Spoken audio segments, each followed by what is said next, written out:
I'm here with Secretary Raimondo. Nice to see you. Thanks so much for joining us. Happy to do it. Nice to see you.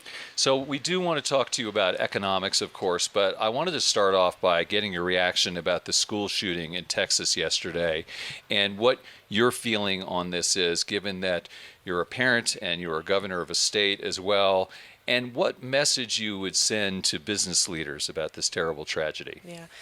It is a terrible tragedy, and I appreciate you starting with that. It's enough is enough. When is enough going to be enough? I would say the most important thing is that we can't become numb to this. It's too frequent, obviously, and we can't become numb to it. Children being gunned down in their schools and their communities. So whether you're a business leader, a governor, a mayor, a member of Congress, you better wake up today asking yourself, what can I do to bring this scourge to an end in America? There is a solution here. It's actually not that hard. Common sense gun bills could change this. And I did a lot of it when I was governor. So I would say everybody, this isn't right. It could be your kids, it could be my kids. And we have the tools to solve it. So I would say speak out, advocate, or if you're in a position to change the laws, go ahead and do the right thing. Yeah. I want to switch to Davos. We're here and ask you a little bit about the mood. You're talking to a lot of executives, obviously, and government leaders from other countries, perhaps. What are they saying? Are people concerned about a recession, Secretary Raimondo? No, not at all. It's interesting. One executive I was just talking to, he said, it seems like people are trying to talk themselves into a recession, but there's no evidence to suggest we should be worried about it. Consumer spending is as high as it's ever been, no slowdown.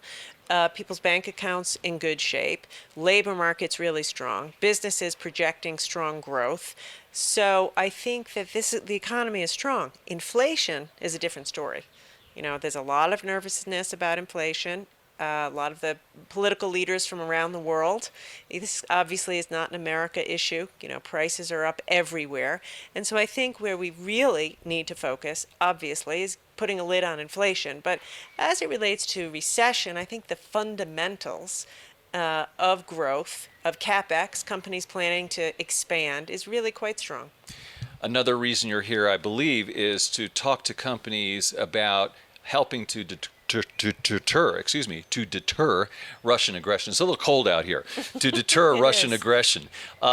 What are those conversations like? Yeah.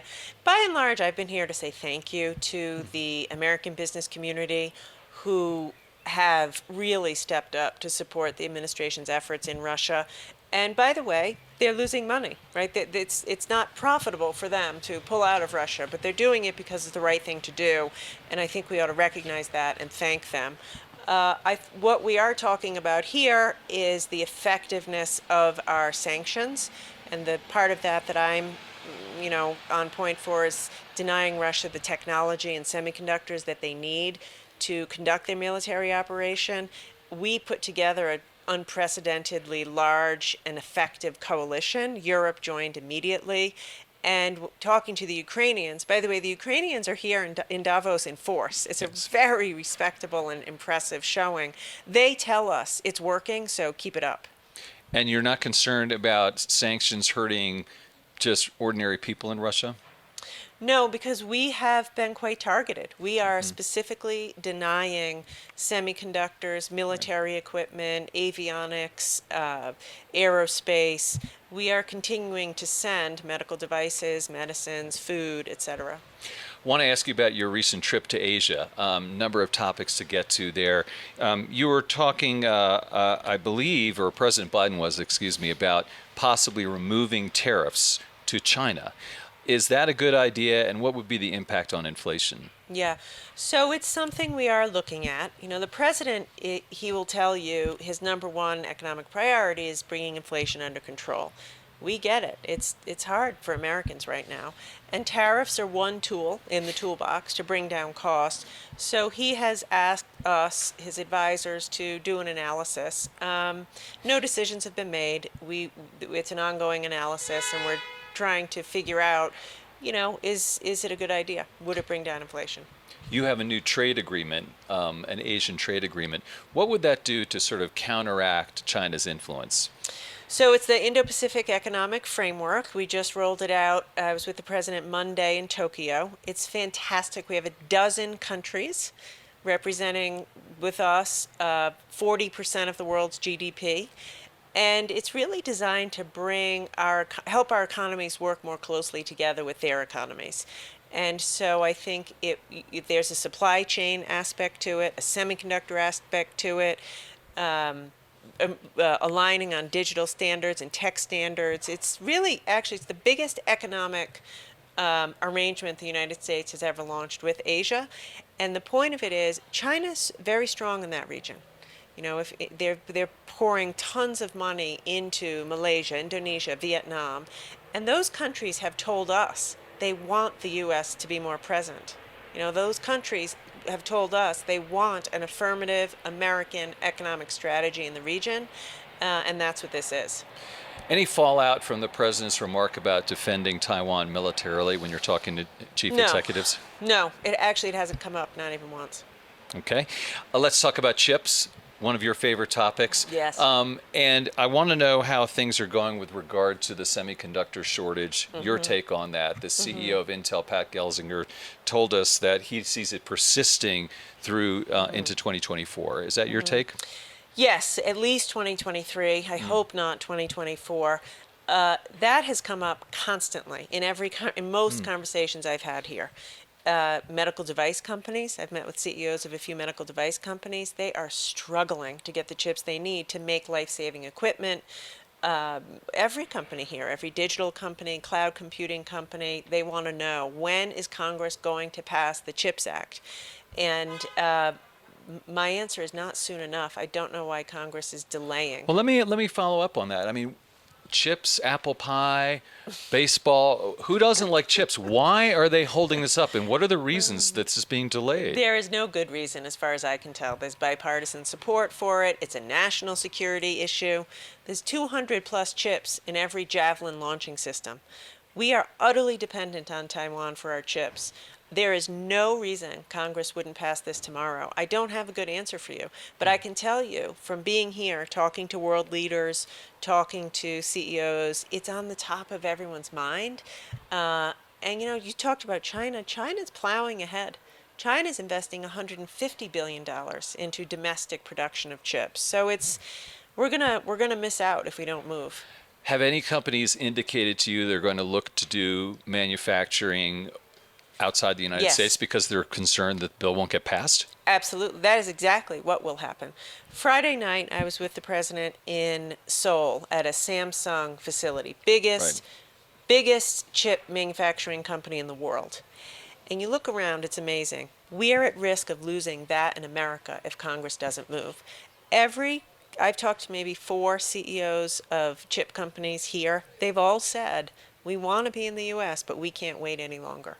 Really? And so how imminent do you think that might Months. They have to make decisions. Right. They have to make their decision. They can't wait forever. I think if this isn't passed in the next couple of months, these companies, they have to. You know, Singapore's offering incentives. Germany's offering incentives. Spain, France, Greece, Japan. So we could lose it. Want to switch gears just quickly as we wrap up and ask you about the solar panel review. You're overseeing an investigation into that industry that could result in some new tariffs. What's the latest there, and when might that be completed? Yeah, I don't have any news on that. We are moving as fast as we can. There's a statute that's quite rigid in a timeline we have to follow. I know it's urgent. Like, this is urgent. We need to move forward on our solar goals, but I also have to do my job and follow the statute.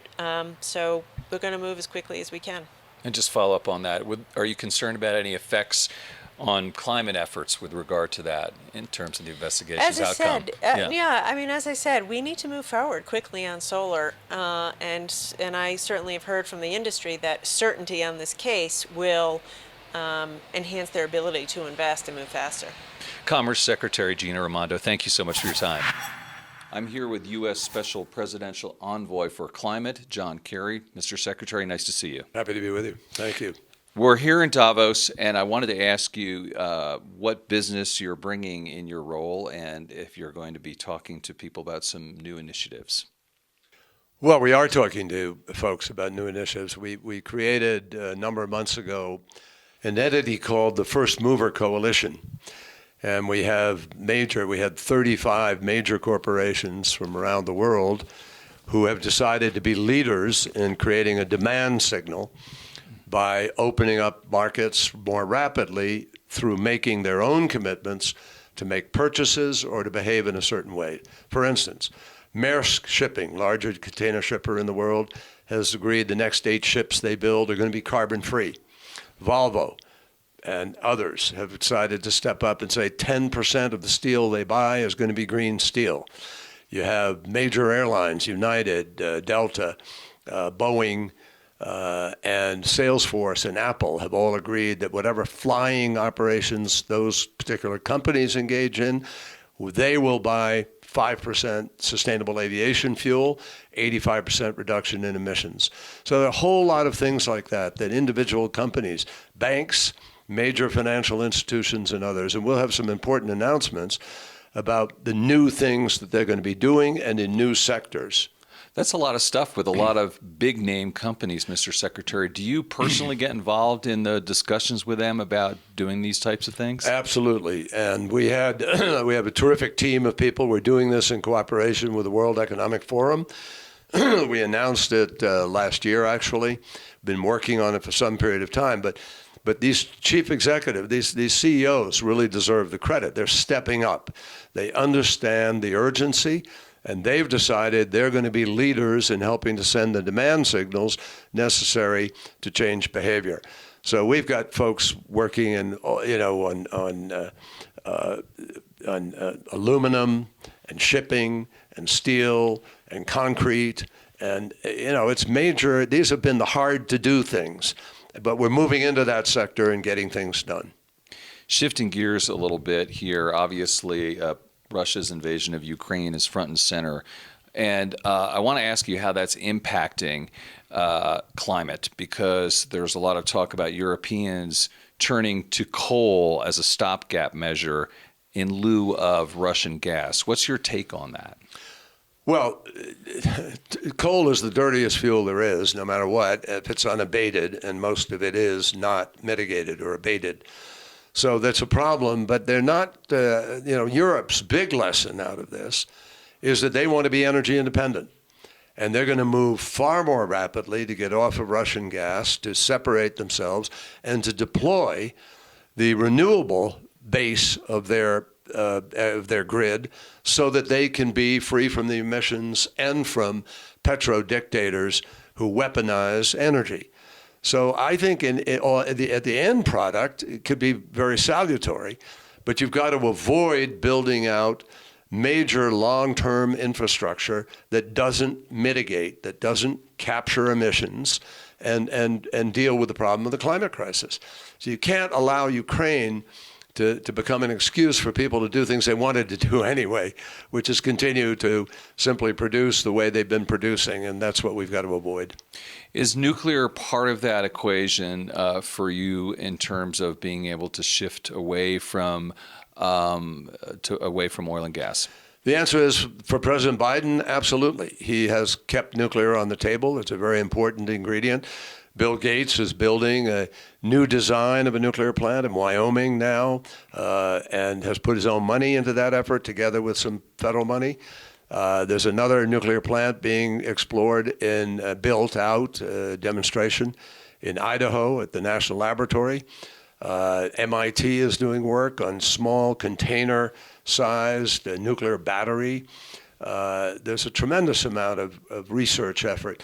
And France is doubling down on nuclear. UK is looking at nuclear. A lot of other countries have decided that they just can't get to net zero 2050 without the use of a zero emissions current technology capacity. And so, yes, nuclear will be part of that mix. As a former Secretary of State and now the envoy for climate, this type of environment seems to match both of your experiences or skill sets. Is it sort of unique in that sense?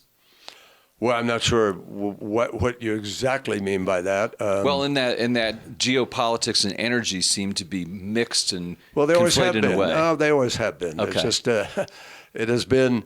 without the focus that exists today on the climate crisis, which comes from emissions. Right. I mean, this is not complicated. It's basic mathematics and physics.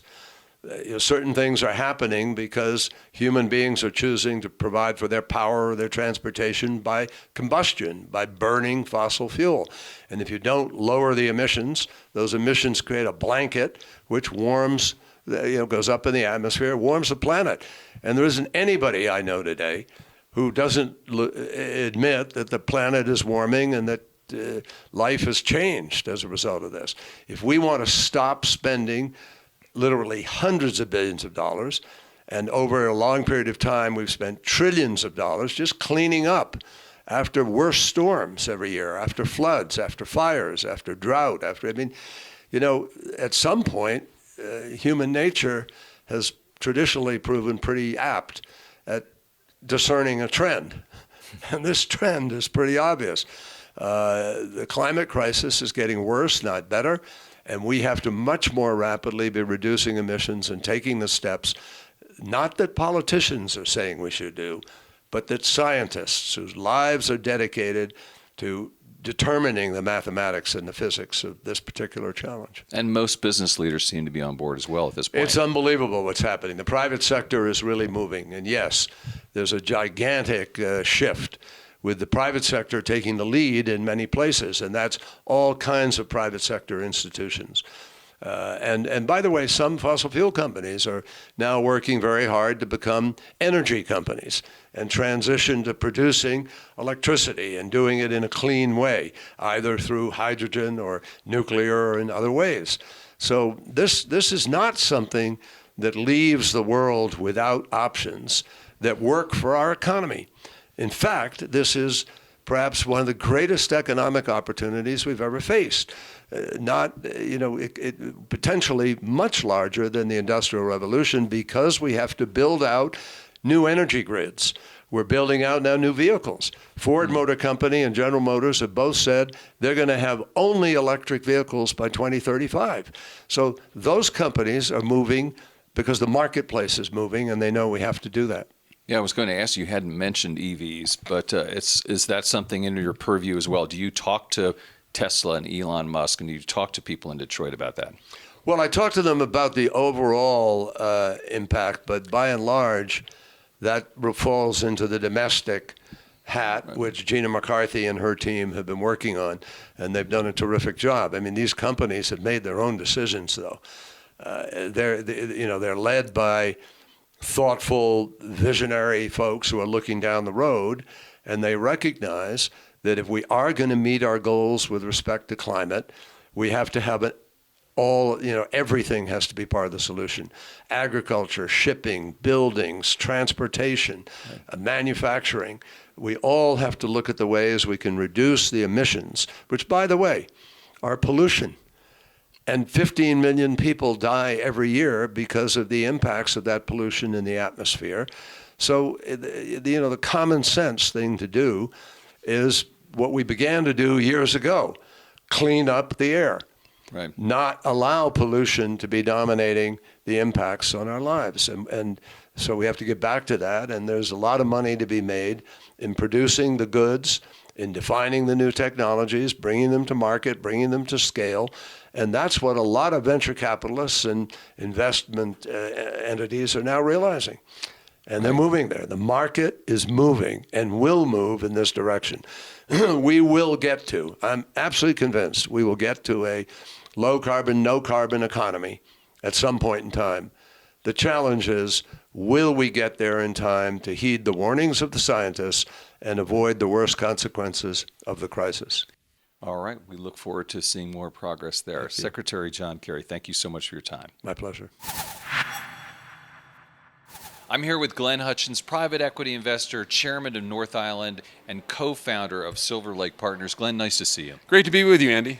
So let's talk about... By the way, where did you get that tie? Well, are you jealous? Perhaps? I am proud, yeah. Good. I really wish I was wearing that. I bet you do. So I want to ask you a little bit about the economic cycle and the markets. You're a big-time investor. What do you think of things right now? Interesting question. So I would say very briefly that my working assumption, not a projection, but my working assumption is I think we have to expect a recession in 23. Not projecting that's going to happen, but I think we have to plan for that. I think that's because the inflation that we're experiencing now, 6 to 8%, is roughly half structural or persistent. So I feel like we have a real economy of about 3 to 4% inflation, a point or two above the Fed's target. That means the Fed's tightening will have to go on longer and be more durable in order to get that under control. Most of the causes of inflation are not within the are not things that the Fed's tools can really address. And so it feels to me like that. And secondly, monetary policy is a blunt tool, not a surgical instrument. So I think we have to plan for recession. And that has enormous consequences for corporate earnings, which we can come back to if you'd like. So how does one position oneself then? Or what are you thinking? Or what are you doing? Well, it depends. So first of all, if you're a company, I think you have to make plans for slowing of consumer spending and your exposure to that. Also for a continuing increase in cost of what you do, whether it's labor or raw materials. And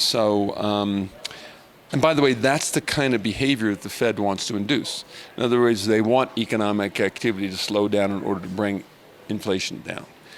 If you're an investor, I think, I talked about this at year end, but I think in anticipation of this, what I've told people is to get out of the frothiest parts of the market, but the market's done that for them.